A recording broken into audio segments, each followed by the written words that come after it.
오늘 하나님께서 우리에게 주시는 말씀 같이 보겠습니다. 다니엘서 3장 17절 18절 말씀입니다. 다니엘서 3장 17절 18절 말씀을 저와 여러분들이 한 절씩 교독하여서 읽겠습니다.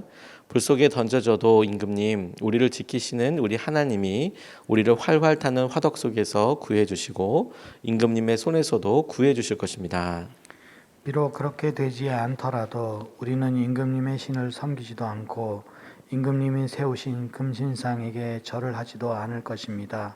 굽어 살펴 주십시오. 아멘. 하나님 말씀입니다.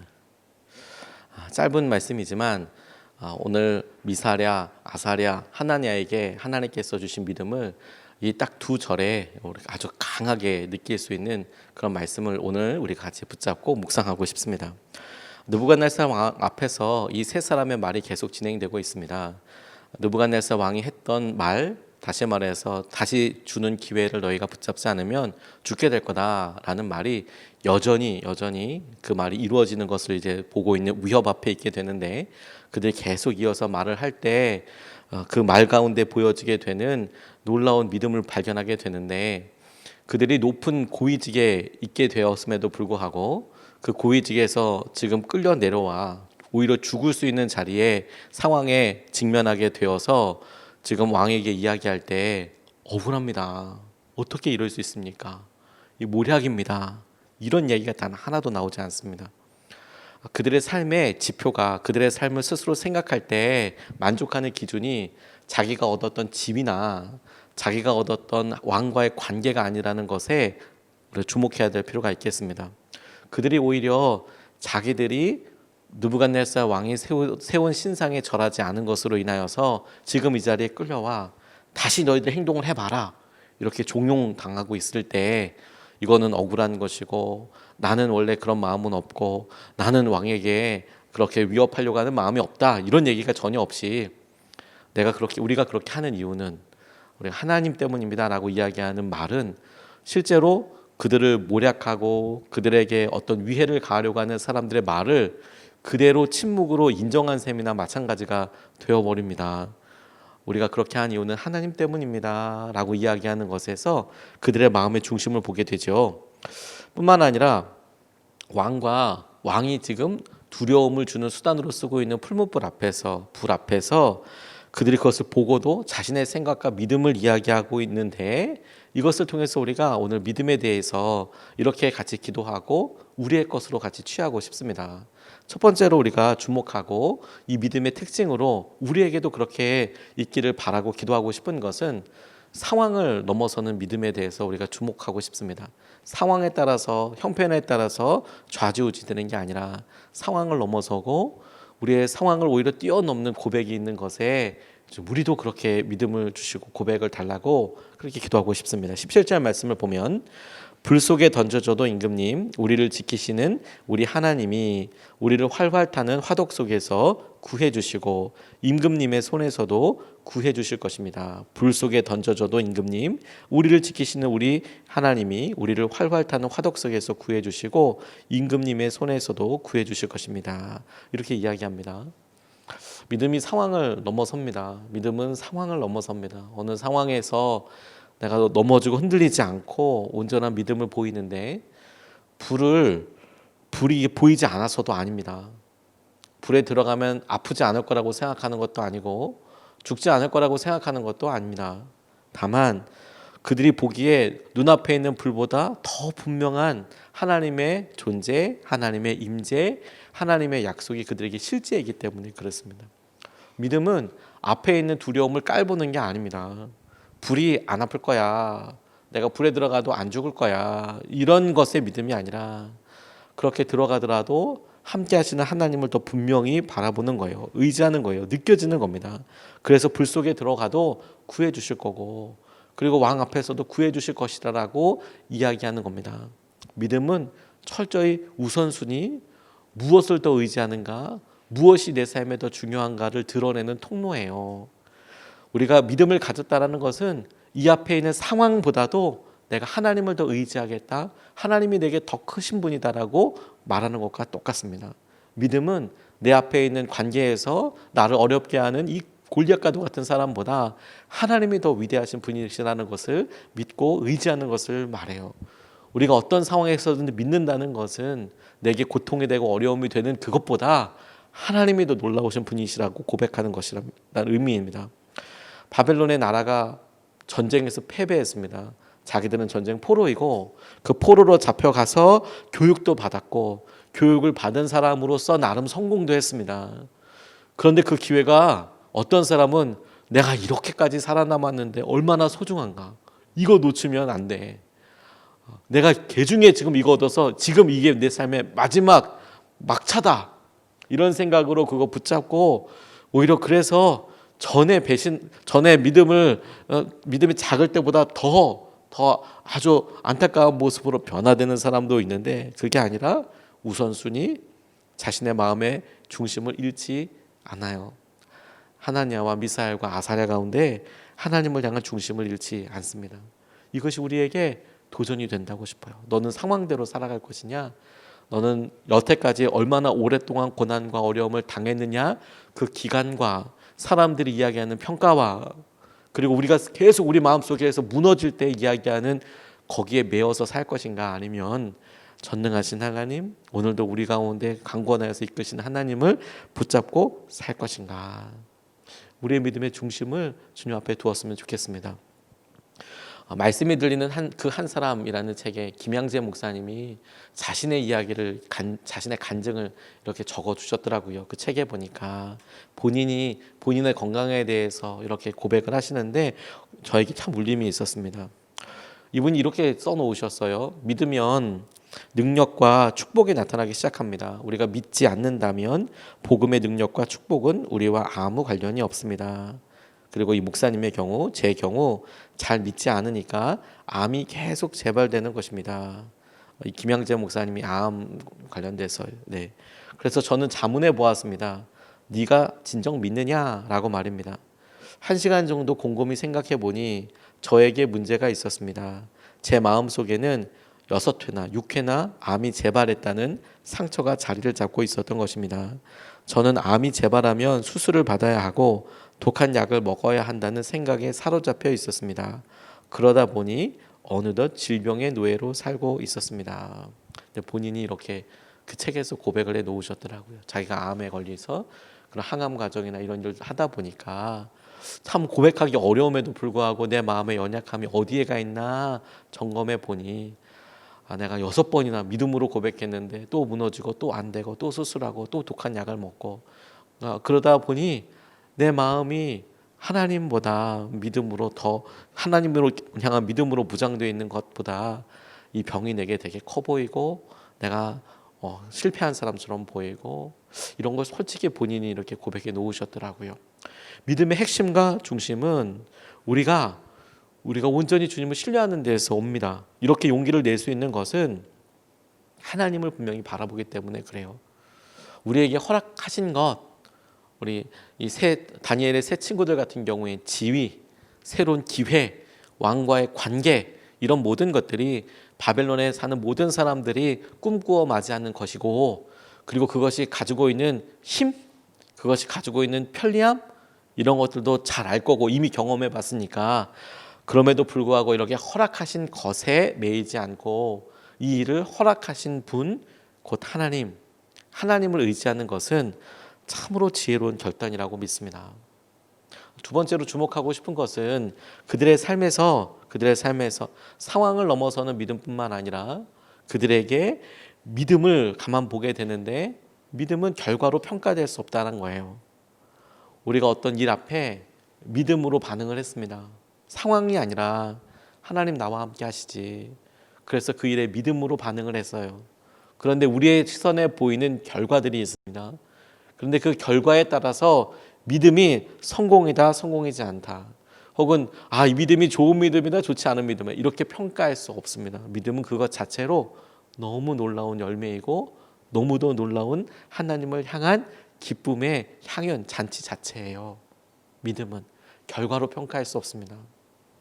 18절 말씀에 비록 그렇게 되지 않더라도 우리는 임금님의 신들을 섬기지도 않고 임금님이 세우신 금 신상에게 절을 하지도 않을 것입니다. 굽어 살펴주십시오. 이렇게 이야기합니다. 이 본문 뒤에 말씀을 여러분들도 아마 아실 테지만 의도적으로 여기 앞에서 딱 끊었어요. 왜냐? 이 뒤에 어떤 일이 있는지 모르고 이야기하는 이 다니엘의 세 친구 미사엘, 아사랴, 하나냐, 이 사람들의 심정으로 이 말씀을 우리가 고백하고 싶기 때문에 그렇습니다. 우리가 쭉 말씀을 읽어가다 이 이야기의 나중을 아니까 그래 이렇게 말해도 하나님께서 살려주시지라고 앞서 나가지 말고 지금 이렇게 고백하는 이 순간에 이들의 믿음에 이렇게 주목하고 싶어요. 그렇게 되지 않더라도 주님 그렇게 되지 않더라도 제가 주님 앞에 주님을 향한 고백과 믿음을 포기하지 않습니다. 이것에 대한 결과, 이것에 대한 것들이 오히려 예측하고 보여질 때 상식적인 수준에서는 참 힘들고 어려워질 수 있지만 그럼에도 불구하고 그 이어지는 말 때문에 우리가 그렇게 되지 않더라도 말 때문에 참 감동을 받습니다. 불 속에서도 구해 주실 것이고 왕에게도 구해 주실 겁니다.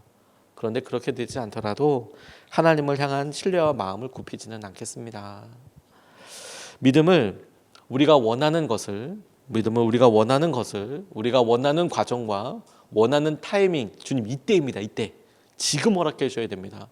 그리고 우리가 원했던 대로 그렇게 이루어지는 것이라고 생각하는 사람은 이거 이해할 수 없어요. 주님께서 우리 고난의 순간에 우리가 믿음을 써서 우리가 힘들어하는 것을 우리가 원하는 바로 지금 혹은 속히 빨리 우리가 원했던 상상했던 대로 이루어지게 해주십시오라고 생각하는 것만을 믿음이라고 생각하면 불 속에 들어가는 일은 없어야 되는 일이고 결과는 무조건 좋아야 하는 일이고 그리고 좋다라는 기준도 우리가 힘들어하는 고통이 사라지는 수준의 것이라고만 우리는 생각을 할 수밖에 없어요. 하지만 믿음은 우리의 어려움과 상황이 우리가 원하는 어떤 상태로 변하는 것을 포함한 그 정도가 아니라 그것을 포함한 하나님을 향한 전적인 신뢰에서 나오는 겁니다. 믿음은 그분의 성품과 그분을 알기 때문에 오게 되는 확신이에요. 확신의 마음. 그분이 나를 함께 해주실 거야. 그분이 나와 함께 해주실 거야. 하나님은 우리를 포기하지 않으실 뿐만 아니라 우리 시선에 포기하신 것처럼 보이는 순간조차도 그만한 이유와 목적이 있을 거야 라고 믿음으로 고백하는 거예요. 그게 주님께서 일하시는 것입니다. 선한목자교회에 있을 때 화요일마다 화요 전도를 이렇게 나가게 되는데 교구들이 이렇게 나가게 되는데 3년 동안 가천대에 가서 전도를 했었습니다. 가천대 1번 출구 앞에 가서 이제 매주마다 전도를 하니까 그러니까 처음에는 그냥 대학생들이 지나가고 이렇게 하지만 한 곳에서 그렇게 오랫동안 전도하면 재밌는 열매 결과 중에 하나가 뭐냐면 예수님 믿는 사람들을 많이 만나게 돼요. 그래서 가천대에서 활동하고 있는 그 선교 단체 간사님들을 엄청 많이 만났습니다. 저는 전도하려고 주는데 처음엔 이분들이 그냥 주니까 얼결에 받아가다가 그 다음에 또 이렇게 드리면 저 사실은 여기서 이렇게 사역하고 있는 CCC 간사예요. 저 사실은 캠 간사예요. YM 간사예요. 이렇게 이야기를 하세요. 그럼 반갑죠. 반갑게 이야기도 하고 또 그렇게 전도하다 보면 수고하신다고 그런 선교단체 학생들이 캔커피라도 하나 이렇게 주고 가고 그런 경우들도 있어요. 전도하다 보면 계속 전도를 하니까 그러다 보니까 한 1년 2년 지나고 나니 거기 선교단체 간사님들을 전부 다 알게 됐어요. 그래서 저는 그 선한목자교회에서 사역하고 있는 목사이지만 가천대에서 사역하고 있는 기독교 동아리의 연합회에 회의 같은 거 할 때 같이 참석하고 그랬습니다. 저한테 연락을 주시더라고요. 같이 와달라고. 저희가 선한목자교회에서 가천대에 무슨 동아리 기독교 동아리 연 게 아닌데 제가 요셉 교구 있을 때 계속 그렇게 교구 사람들이랑 매주마다 전도하러 나가니까 그렇게 불러주시더라고요. 그래서 가서 이제 간사님들이시니까 식사도 이제 사드리고 커피도 사드리고 그렇게 하게 됐습니다. 그러다 보니까 저한테 종강 예배 연합 예배를 드리게 되는데 종강 예배 설교를 부탁하더라고요. 그 기독교 동아리에 속해 있는 선교 단체가 한 11개인가 13개인가 가천대에 있었는데 처음에 하기 시작할 때 다 같이 모여서 연합 예배를 드리고 또 마칠 때 다 같이 모여서 연합 예배를 드려요. 그럼 그때 당시에는 한 250명, 한 300명 정도 되는 강의실에 뭐 꽉 차지는 않고 그냥 이렇게 나름 이렇게 쭉 찹니다. 그렇게 이제 예배를 드리는데 종강 예배 설교를 이제 해달라고 그래서 갔어요. 마음이 너무 뜨겁더라고요. 맨날 이렇게 한 명씩 두 명씩 전도하다가 이제 여기 가천대 사람들 다 믿는 사람들이 이제 있다고 생각하니까 너무 막 감사하고 뭐 제가 전도 다 한 건 아니지만 이렇게 많은 사람들이 이곳에서 믿음의 동력자로 있었구나. 위로도 되고 기쁨이었습니다. 근데 그날 제가 준비한 설교 내용이 하나님의 영광과 관련된 거였어요. 영광이라고 이야기하면 사람들이 어떤 성공해서 자신이 이 성공한 것으로 다른 사람들에게 나눌 때에 일어나게 되는 이 모든 일을 하나님이 하셨어요. 이제 이렇게 하게 되는 상황, 영광을 주로 그런 상황에다가 이제 많이 이렇게 접목을 시킵니다. 근데 사실 영광이란 말은 히브리 단어로 케보스라는 단어를 쓰는데 하나님께서 임재하신 상황을 말하거든요. 압도적인 임재. 그래서 누구나 다 하나님께서 임재하셨다라는 것을 알게 되는 순간을 구약의 케보스라는 단어가 사용을 해요. 하나님의 임재. 그래서 회막 가운데 그들이 예배를 드렸을 때 하나님께서 임재하세요. 압도적으로 임하세요. 그래서 영광이라는 표현을 써요. 영광에 대해서 설명을 하다 보니까 이제 우리 여기 쭉 앉아 있는 사람들에게 하나님께서 우리 하나님의 영광을 위해서 함께 전도도 하고 우리가 대학 캠퍼스 생활도 하세요. 이렇게 말씀을 전하려고 하는데 문득 제게 그렇게 사람들을 마주보고 기도하는데 이런 질문 같은 게 들었어요. 왜 우리가 이렇게 캠퍼스에서 살고 가정에서 우리가 이렇게 쭉 살아갈 때 하나님의 영광이 잘 드러나지 않을까? 거꾸로 왜 우리가 원하는 것만큼 하나님의 영광이 잘 드러나지 않을까?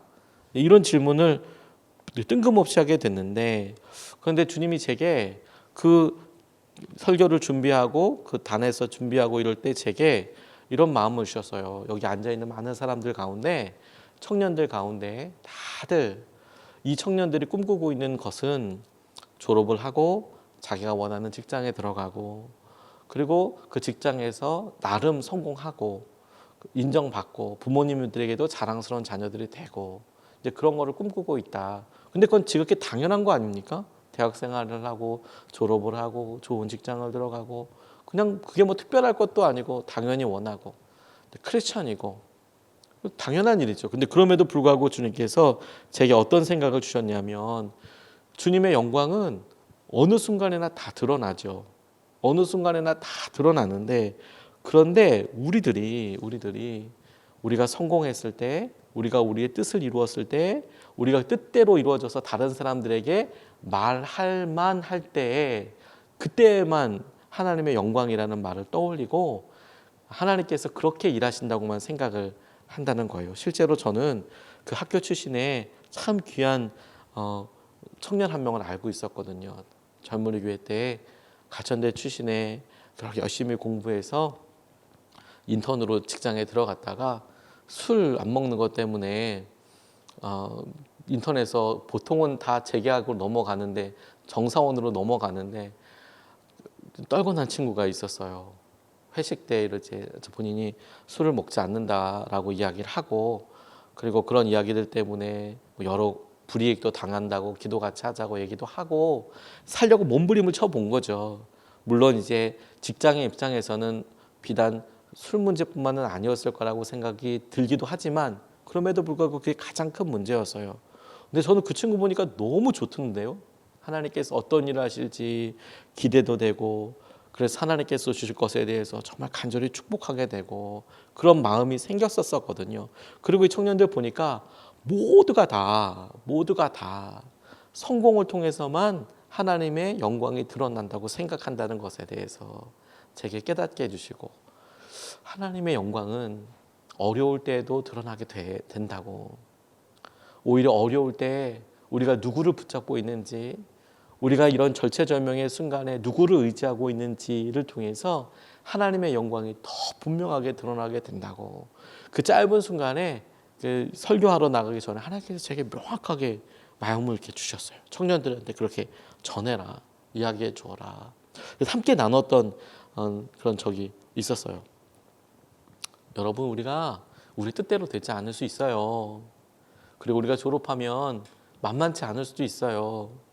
여러분, 우리가 준비하는 세상이 우리의 뜻만큼 그렇게 호락호락 앉지 않을 수 있어요. 믿음을 쓴다는 것이 그렇게 기쁨의 상황만이지 않을 수 있어요. 그런데 주님께서 그 어느 곳에든 가신 우리를 쓰세요. 우리를 붙잡으세요. 그 주님을 의지하는 거예요. 그렇게 되지 않더라도 주님이 우리가 꿈꾸는 대로 되지 않더라도 하나님께서 하신 은혜를 나누어요. 어저께 어느 기자 한 분과 인터뷰를 하게 됐습니다.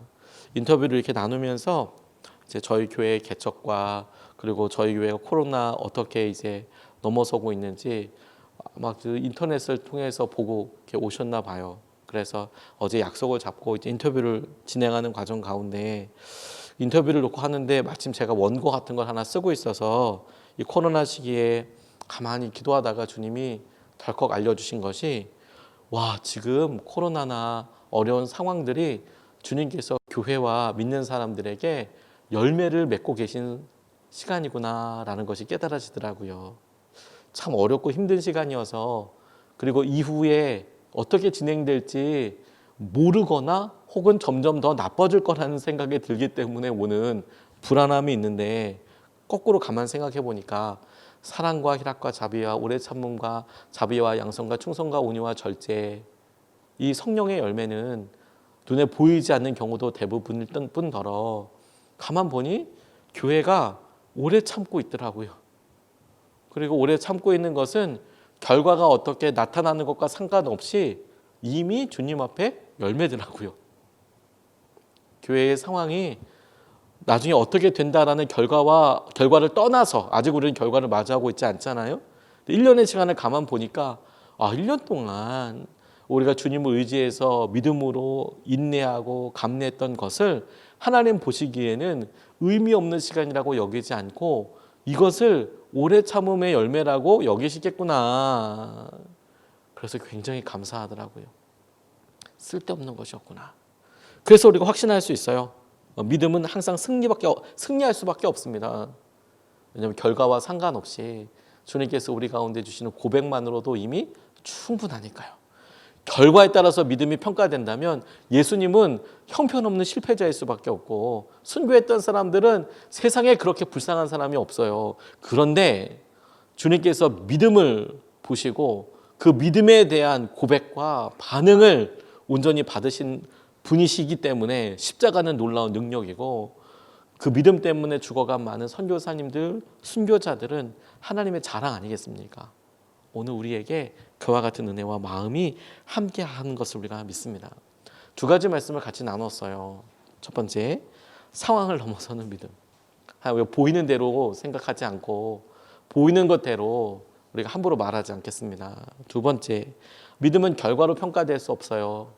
그래서 우리가 지금 믿음을 계속 사용했는데 이미 오랜 시간 동안 그렇게 한결같은 믿음으로 반응했다고 생각했는데 지금 우리 앞에 있는 결과가 주님 믿음의 결과입니까? 이렇게 묻게 되고 그런데 주님 믿음의 결과가 아픕니다. 힘듭니다. 어렵습니다. 라고 깨달아지는 순간조차라도 그게 믿음이 없는 게 아니에요.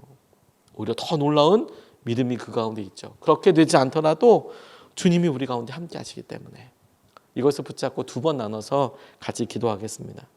첫 번째로 같이 기도하고 싶은 것은 보이는 상황에 따라서 판단하지 않고 믿음으로 말하고 행동하게 해달라고 기도하고 싶습니다. 하나님, 우리가 보이는 상황이 참 만만치가 않습니다. 그래서 그 보이는 상황에 따라서 무언가 일과 어떤 행동들을 혹은 결단할 것을 막 종용받습니다. 이렇게 해야 한다고, 지금이라고.